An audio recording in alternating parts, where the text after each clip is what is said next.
अस्सलाम वालेकुम दोस्तों की हाल चाल है। ठीक ठाक हो। मैं ਤੁਹਾਡਾ ਮੇਜ਼ਬਾਨ ਫਖਰ ਦੀਵਾਨ ਭੁੱਟਾ। ਤੁਸੀਂ ਵੇਖ ਰਹੇ ਹੋ ਮੇਰਾ YouTube ਚੈਨਲ।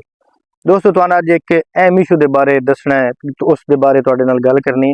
ਗੱਲ ਇਹ ਬਈ ट्रांसफार्मर चोर गैंग ਜਿਹੜਾ ਨਾ ਉਹ ਬੜੇ ਅਰਸੇ ਤੋਂ ਤਕਰੀਬਨ 5-6 ਸਾਲ ਤੋਂ ਮੈਂ ਜਿਹੜੀ ਰਿਪੋਰਟਿੰਗ ਕਰ ਰਿਹਾ, ਫੀਲਡ ਰਿਪੋਰਟਿੰਗ ਉਹਦੇ ਵਿੱਚ ਮੈਂ ਵੇਖ ਰਿਹਾ ਕਿ ਬੜਾ ਮੁਤਰਕ ਹੈ। ਮਕਾਮੀ ਜਿतने भी ਜ਼ਿਮੀਂਦਾਰ ਹਨ ਵਿਚਾਰੇ ਉਹਨਾਂ ਦੇ ਆਏ ਰੋਜ਼ ट्रांसफार्मर ਚੋਰੀ ਹੁੰਦੇ और इस तरह हो चुका है कि एक ज़मींदार का दो तीन वारी भी ट्रांसफार्मर चोरी होया। ਇਹ ਰਾਤੀ ਇੱਕ ਵਾਰਦਾਤ ਆਈ ਹੈ ਚੱਕ ਨੰਬਰ 185 ਬੁੱਟਿਆਂ ਦਾ ਚੱਕ ਜਿਹੜਾ ਕਿ ਸਾਡਾ ਆਪਣਾ ਪਿੰਡ ਹੈ, ਉਹਦੇ ਵਿੱਚ ਰਾਤੀ ट्रांसफार्मर ਚੋਰੀ ਦੀਆਂ 2 ਵਾਰਦਾਤਾਂ ਹੋਈਆਂ। ना मालूम चोर राती आए ਜਿਹੜਾ ਕਿ ਇੱਕ ਮੁਨਜ਼ਮ ਗਰੋਹ ਹੈ, ਗੈਂਗ ਹੈ, ਉਹ ਰਾਤੀ ਆਇਆ ਜਨਾਬ। ਉਹ ਬੜੇ ਆਰਾਮ ਸਕੂਨ ਨਾਲ ਸਾਡੇ ਦੋਸਤ ਹਨ ਮਕਾਮੀ ਜ਼ਿਮੀਂਦਾਰ ਰਾਣਾ ਆਸਿਫ ਜਵੇਦ, ਉਹਨਾਂ ਦਾ ਤੇ ਗੁਲਾਮ ਅब्बास ਗੁੱਜਰ ਹੈ, ਉਹਨਾਂ ਦਾ ट्रांसफार्मर जनाब ला के चोरी करके लै गए। ਇਹ ਤੁਸੀਂ ਵੇਖ ਸਕਦੇ ਹੋ ट्रांसफार्मर ਦੀ ਹਾਲਤ ਹੈ, ਵੇਖੋ ਨਾ, ਇਹ ਵੇਖੋ ਹੈ ਜਨਾਬ, ਉਹਦਾ ਖੋਲ ਪਿਆ, ਇਹ ਵਿੱਚ ਉਹਦਾ ਅੰਦਰੂਨੀ ਹਿੱਸਾ ਪਿਆ ਸਾਰਾ। ਇਹ ਤੁਸੀਂ ਵੇਖ, ਕੈਮਰਾਮੈਨ ਕਰੀਬ ਤੋਂ ਵਿਖਾਉਣ, ਇਹ ਵਿਖਾ ਰਿਹਾ ਮੇਰਾ ਕੈਮਰਾਮੈਨ ਕਰੀਬ ਤੋਂ, ਇਹ ਕੀ ਹਾਲਤ ਉਹ ਕਰ ਗਏ। ਇਹ ਵੇਖੋ ਇਹਦੇ ਵਿੱਚ ਜਨਾਬ ਇੰਜ ਹੁੰਦਾ ਕਿ ट्रांसफार्मर ਉੱਥੋਂ ਲੈਂਦੇ ਨੇ ਦੂਜੇ ਤੋਂ ਖੰਭੇ ਤੋਂ ਲਾ ਲਿਆ, ਖੰਭੇ ਤੋਂ ਲਾ ਕੇ ਤੇ ਜਨਾਬ ਉਹ ਲੈ ਆਉਂਦੇ ਨੇ ਇੱਥੇ ਲਿਆ ਕੇ ਇਹਨੂੰ ਖੋਲ ਕੇ। ਇਹਦੇ ਵਿੱਚ ਜਨਾਬ ਆਇਲ ਹੁੰਦਾ, ਬੜਾ ਮਹਿੰਗਾ ਹੁੰਦਾ, ਤਾਂਬਾ ਹੁੰਦਾ। ਇਸ ਤੋਂ ਇਲਾਵਾ ਹੋਰ ਇਹਦੇ ਵਿੱਚ ਕੀਮਤੀ ਜਿਹੜੀਆਂ ਧਾਤਾਂ ਹੁੰਦੀਆਂ ਉਹ ਜਨਾਬ ਖੋਲ ਕੇ ਲੈ ਜਾਂਦੇ ਨੇ। ਔਰ ਇਹ ਕੋਈ 2-4 ਮਿੰਟ 5 ਮਿੰਟ ਦਾ ਤਾਂ ਕੰਮ ਹੁੰਦਾ ਨਹੀਂ, ਇਹ ਬਕਾਇਦਾ ਘੰਟਿਆਂ ਦਾ ਕੰਮ ਹੁੰਦਾ, ਜਿਹੜਾ ਕਿ ਉਹ ਬਿਲਾ ਖੌਫ ਖਤਰ ਆ ਕੇ ਕਰਦੇ ਨੇ। ਉਹਨਾਂ ਨੂੰ ਕਿਸੇ ਕਿਸਮ ਦਾ ਕੋਈ ਡਰ ਨਹੀਂ ਹੁੰਦਾ ਵੀ ਅਸੀਂ ਬੈਠੇ ਆ ਕੋਈ ਆ ਜਾਸੀ, ਜਾਂ ਅਸੀਂ ਰਾਤ ਜਾਂਦੇ ਪਏ ਸਾਨੂੰ ਕੋਈ ਫੜ ਲਈ ਸੀ पुलिस अगर नाके ते खली, क्योंकि पुलिस तो नाके ते होना ही कोई नहीं, उन्होंने पता होंगे। तो उस तो अलावा एक बड़ा अहम अलमिया तुहानू मैं दिखाना, बड़ी अजीब जी गल सामने आई है बई वो अग भी ला के गए। वेखो उन्होंने एक बोर्ड नूं अग ला दी है, तारां नूं अग ला दी है। इत्थे तुसीं वेखो ना, ए विखाओ कैमरामैन मेरा, ए वेखो ना जनाब अग ला दी है। ए वेख लो उतों, ए जमीन ते विखा, तारां वेख लो जनाब पई हुई है ना, ए अग लगी हुई है। ए उतों छत विखा। अच्छा हुण तुहानूं एक अहम गल दसी है, बड़ी मज़ेदार गल। तुसीं वेखो भी ए ना सरिये ला के ना इहनूं वैल्ड किया गया। ए वेख लो, ए सरिये जनाब लगे हुए ने तुहाडी अखां दे सामने उतां थल्ले, और सरिये ला के इहनूं वैल्ड किया गया। अच्छा वो वैल्ड करके जनाब रखिया ताकि कोई चोर इहनूं लावे ना, इस वजह तो ही।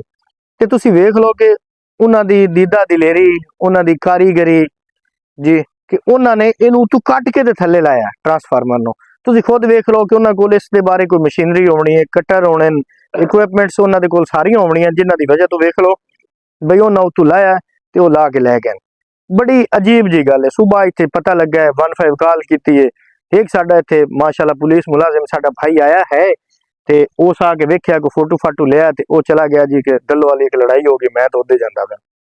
ਇਹ ਸਾਡੀ जनाब ਜ਼ਮੀਨਦਾਰ ਦੀ ਅੱਜਕੱਲ ਹਾਲਤ है।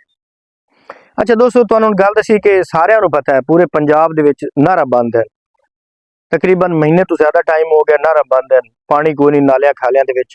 ते ज़मीनदार दे कोल इहो आसरा ही मोटरां दा, वो इन्हां मोटरां दे जरिए अपनी कणक नूं, क्योंकि इस टाइम पानी दी अशद जरूरत है। उस तो बाद मकई जिहड़ी ओहदी काश्त हुंदी पई, कोई कपाह काश्त करन वाला ते ओह भी अगेती काश्त शुरू हो गई। हुण इस टाइम इन्हां दी जो ट्रांसफार्मर चोरी हो गए, ये हुण की करे सनगे, पानी किवें ले सनगे? दसो, होर तां जरिया ही कोई नहीं, नहर भी बंद है ते भी अल्लाह कीता है लगे गए। हुण एक कित्थों लेसन इन्हां दा नुकसान, इन्हां दा एक तो तकरीबन है जिहड़ा नुकसान हुंदा ना एक ट्रांसफार्मर चोरी दे विच, अगर सही तरह वापडा कोलों करवावें ते 4 तो 5 लाख रुपए दा नुकसान है। ये गुल्ला है पूरा ठोक गया जिहड़ा जिमीदार नूं। जे अगर प्राइवेटली तौर ते करेंदे मोड़ी 2.5 तो 3 लाख रुपए दा ये नुकसान है टोटल जिहड़ा जमींदार दे पल्ले पौण। यार इहदा की कसूर है जमींदार दा? उस तो बाद हुण जिहड़ा कणक दा नुकसान उसी पानी ना लगण दी वजह तो वाही सुक सी गई, कित्थों लैके उसन पानी? ये मोटरां ही दान ये जरिया, इस तो इलावा उहने कोई पानी कित्थों लैके आवणा?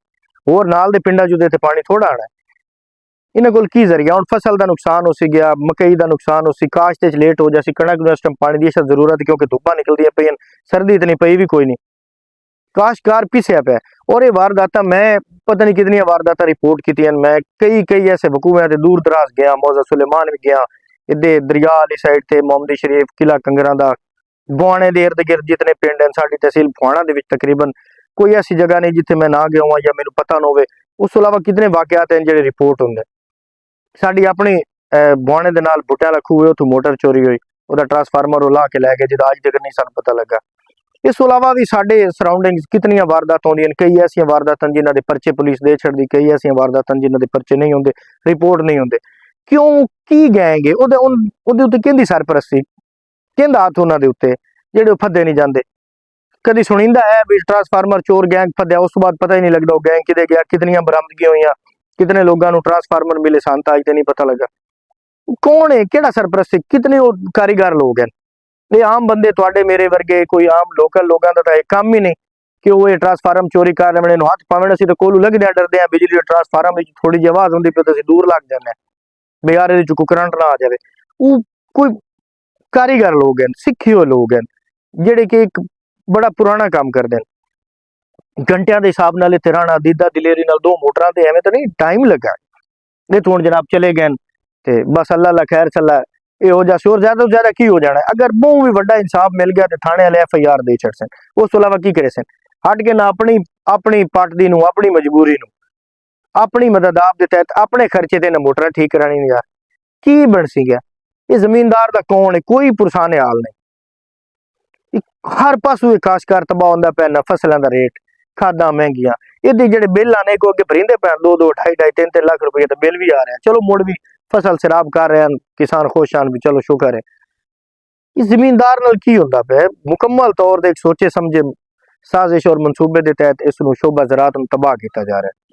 तो मकामी जमींदार और जेडे भी मुतासरा जमींदार हैं साडे जिन्हां दे ट्रांसफार्मर चोरी होने, बेचारे हुकूमत नाल, पुलिस नाल, इंतजामिया नाल मुतालबा करते हैं कि खुदारा इस गैंग नूं पकड़िया जाए, इन्हां दे सरगना, इन्हां दे उत्ते सरपरस्त जेडे इन्हां दे हथ रखण वाले ने, इन्हां नूं छुड़ावण वाले ने, इन्हां नूं तहफ़ुज़ देवण वाले ने, उन्हां नूं गिरफ्तार किया जाए, इहदी तह तक कपड़िया जाए, जमींदार किसान बेचारे नूं कोई इंसाफ दिता जाए, उन्हां दे ट्रांसफार्मर चोरी होने तो बचाया जाए ताकि उन्हां दा एक माली नुकसान ना हो, उस तो बाद उन्हां दा ज़रई तौर ते जेहड़ा फसलों का नुकसान होंदा वो भी ना होवे, बच सके।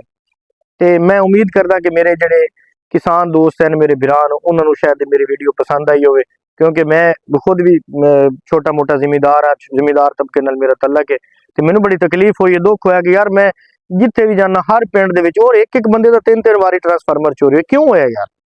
मैंने भी जाती तौर पर तकलीफ है, मैनू उम्मीद है कि मेरे भाइयों ने वीडियो पसंद आई उसी, ते उम्मीद करदा कि ये मेरा व्लॉग जिहड़ा अज दा तुहानू चंगा लगा उसी, ते इस वीडियो नू लाइक भी करो, मेरे चैनल को सबसक्राइब करो, कमेंट्स दियो अगर तुहानू वीडियो मेरी अच्छी लगी तो इंशाल्लाह मजीद अगे तुहानू अच्छी वीडियोज़ वास्ते हाजिर होसांगे नवी वीडियो वास्ते। उस वक्त तक तुहाडा मेज़बान फखर दीवान भुट्टा इजाजत मंगदा है। अल्लाह हाफिज़।